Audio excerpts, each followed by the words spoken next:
Hi, Miss Salisbury. How are you doing? Doing good. We are going to be discussing the connection between your oral cavity and your nutritional status. Do you have any questions before we get started? Not that I'm aware of. Okay, so I took a look at the 24-hour food diary I asked you to complete. It provides me with a better understanding of your eating habits and your nutritional status. So if you could take a look at my screen, I circled in red the items listed on your food diary that contain formidable carbohydrates. The bacteria on your teeth break down the formidable carbohydrates into acid, which alter the tooth structure. It appears as though you typically drink soda in between meals. Is that correct? Yes. Okay. So consuming a formidable carbohydrate with no other food items creates an acidic pH in your oral cavity that is harmful to your teeth. If left undisturbed, an exposure can allow your enamel to demineralize, which is what leads to decay. Enamel demineralization occurs typically at a pH between 3.5 and 5.5. Excuse me. No problem. If consumed alone, drinking a carbonated beverage in one sitting results in 20 minutes of acid exposure, whereas if you sip it throughout the day, it can multiply and cause more damage to your tooth structure. So the best way to avoid cavities is to limit sugar-sweetened beverages to eating them with a meal. It is important to note that the amount of sugary foods is not as important as the frequency. So if you consume them with a meal, the proteins and fats typically consumed with a meal will act as a buffer to the sugars and buffer the acid.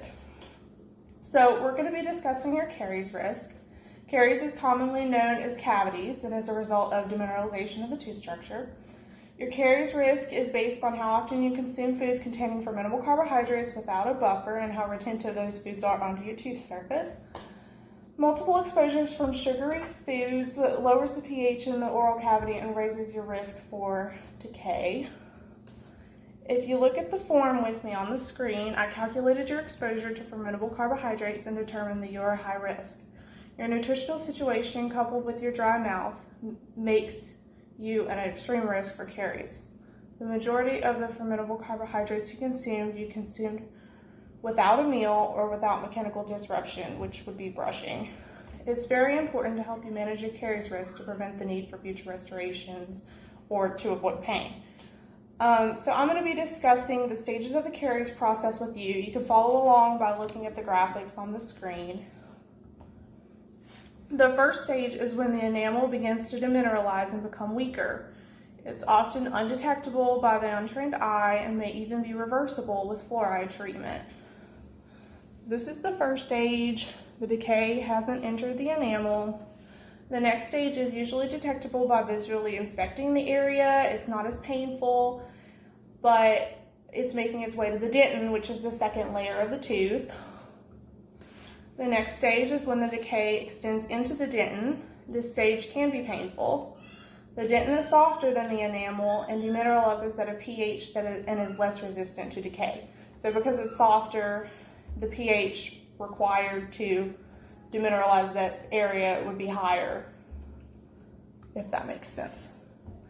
The final stage is when the decay enters the pulp. The pulp is what keeps the tooth alive. So this stage can be very painful and a root canal may be necessary to sustain the life of the tooth or the functionality of the tooth. So this is the decay into the pulp and that's usually the last stage. Okay, do you have any questions at this point? Would it be acceptable if I would replace sugary Sundrop with diet Sundrop? Okay, so I'm glad you asked that question. Although the diet soda does not contain fermentable carbohydrates, it's acidic in itself, so I still wouldn't consume it without a buffer. I would consume it with a meal and limit it to as much as possible, as little as possible rather. So the pH of the saliva is typically around 7, which is considered neutral. So anytime you consume something that's acidic or that the bacteria can ferment into acid, it'll lower the pH in your oral cavity to a more acidic number, if that makes sense. So if you take a look at the screen, you can see the pH scale. 7 is neutral, which is ideal for preventing decay. 0 would be acidic or the most acidic, and 14 would be the most alkaline. You want to stay somewhere in the middle. So when you consume something sugary, it'll lower it down to maybe a 2 or a 3, which is way away from neutral.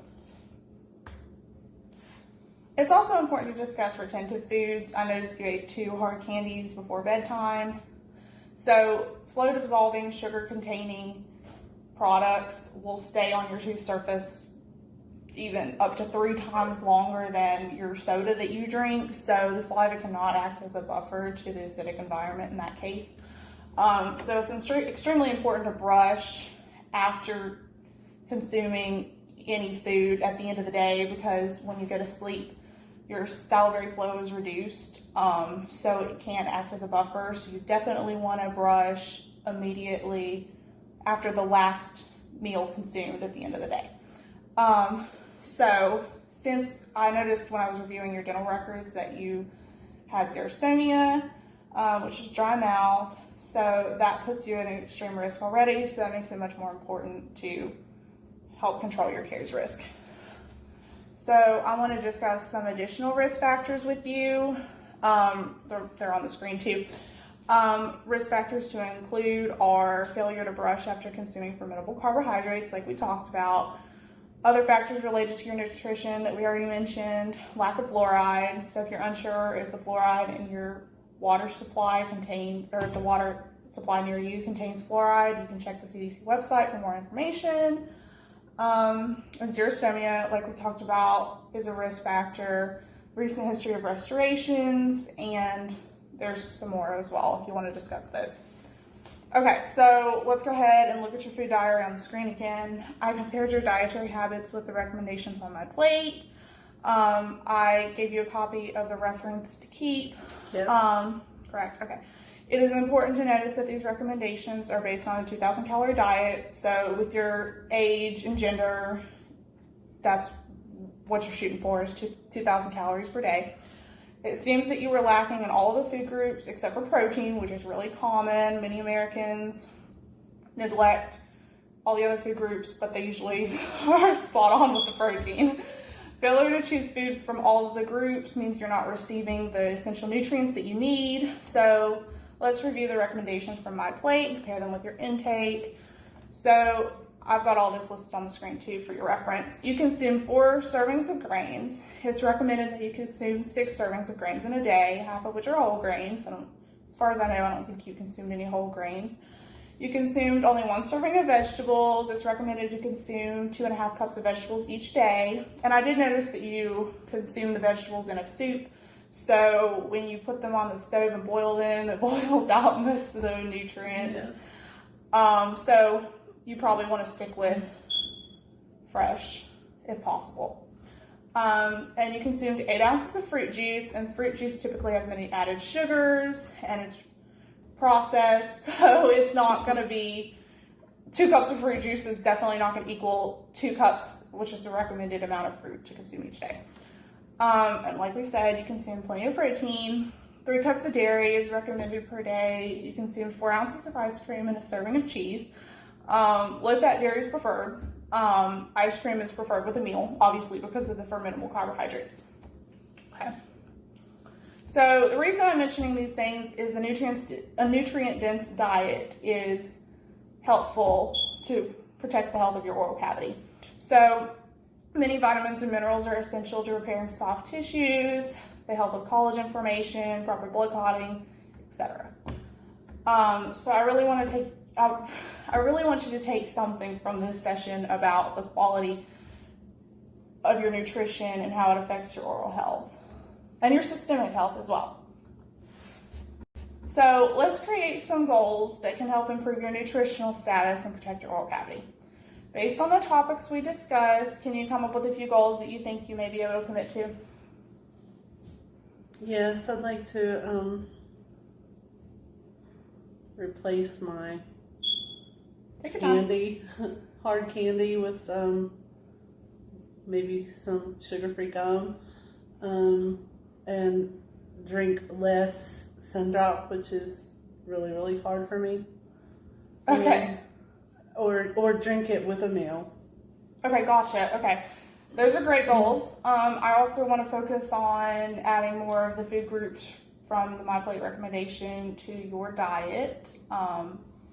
We can, after this session, we can come up with a meal plan and discuss some more options as far as that goes. Okay, so what you're seeing on the screen now is called a readiness roller. This helps me determine how motivated you are to change. Okay, so what I want to talk about first, however, is what is your personal motivation for change? Like, what are some reasons that you want to make healthier food choices? I'd, of course, like to live to be 104, but I want to live to be 104 feeling well and healthy and happy, not miserable and hurting from joint inflammation and all of the things that I have currently wrong. Okay, so it seems like you have a good understanding of how the inflammation in your joints affects your oral cavity. Oh, yes. Yes, and how your nutritional health can affect inflammation in your body and in your oral cavity as well. Okay, so on a scale of 1 to 10, how motivated are you to make these goals a reality, to make them happen? A lot of times very motivated. Sometimes I'm not sure. I'm ready though. Okay, sounds great. Okay, so how confident are you? Okay, so this would be not confident, somewhat confident, and then 8 to 10 would be very confident. Maybe a 7 to 9. Okay. Somewhere in there. I'm still kind of like, okay, I'm going to fall into my old habits, but I think I can do it. Okay, I think that's a good starting place. That's great.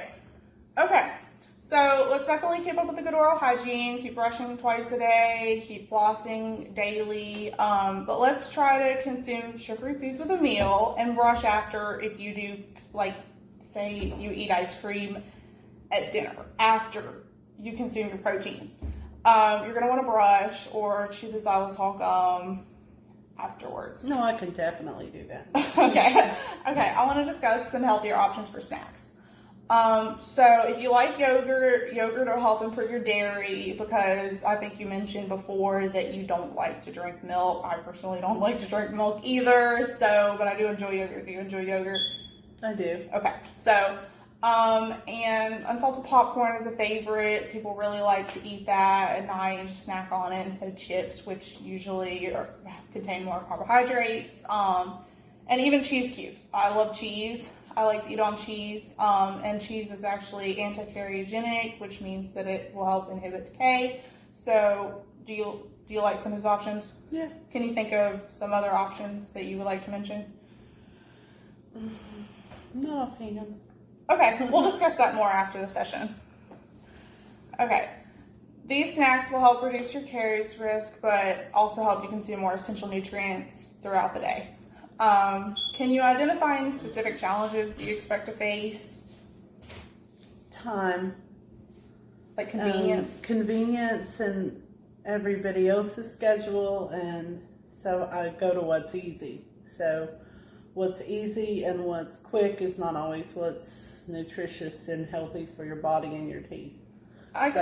That's my issue, is convenience and time, and everyone else their needs being met before mine. So yeah, I can certainly understand that.